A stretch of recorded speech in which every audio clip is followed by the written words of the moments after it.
চলতি বছরে কেন্দ্রীয় চুক্তির তালিকায় থাকা খেলোয়াড়দের নাম প্রকাশ করেছে বাংলাদেশ ক্রিকেট বোর্ড। সেই তালিকায় A+ ক্যাটাগরিতে থাকা একমাত্র খেলোয়াড় তাসকিন আহমেদ। বেতন পাবেন মাসে 10 লাখ টাকা করে। স্বেচ্ছার নাম সরিয়ে নিয়েছেন মাহমুদুল্লাহ। অবসরের কারণে থাকবে না মুশফিকও।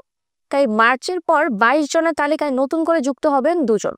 এই চুক্তি বলবৎ থাকবে 2025 সালের ডিসেম্বর পর্যন্ত। প্রথমবারের মতন চুক্তিবদ্ধ হয়েছেন জাকের আলী, রিশাদ হোসেন, তানজিদ হাসান। বিস্তারিত রিপোর্টে। আগামী 1 বছর বিসিবি থেকে বেতন পাবেন 22 জন ক্রিকেটার। 1 জানুয়ারি থেকে এই কার্যক্রম শুরু হলেও মার্চ মাসে এসে তালিকা সম্মুখে আনলো বিসিবি। আইসিসির নীতি অনুযায়ী এবার নিয়মে এসেছে পরিবর্তন।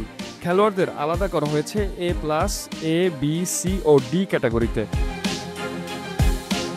A+ ক্যাটাগরিতে থাকা খেলোয়াড়রা পাবেন মাসে 10 লাখ টাকা। এ তালিকায় আছেন মাত্র 1 জন ক্রিকেটার। 3 সংস্করণে নিয়মিত খেলায় তাসকিনকেই বেছে নিয়েছে বিসিবি। এ ক্যাটাগরিতে থাকা 5 ক্রিকেটার পাবেন মাসে 8 লাখ টাকা। এই তালিকায় রয়েছেন নাজমুল হোসেন শান্ত, মেহেদী হাসান মিরাজ, লিটন কুমার দাস ও মুশফিকুর রহিম।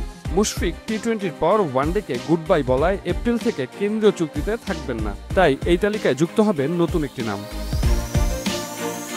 বি ক্যাটাগরিতে থাকা খেলোয়াড়দেরকে মাসে 6 লাখ টাকা করে বেতন দেবে বিসিবি। এখানে আছেন মুমিনুল হক, তাইজুল ইসলাম, মুস্তাফিজুর রহমান, নাহিদ রানা ও মাহমুদুল্লাহ রিয়াদ। স্বেচ্ছায় থাকতে না চাওয়ায় এপ্রিল মাস থেকে মাহমুদুল্লাহর জায়গায় দেখা যাবে নতুন মুখ।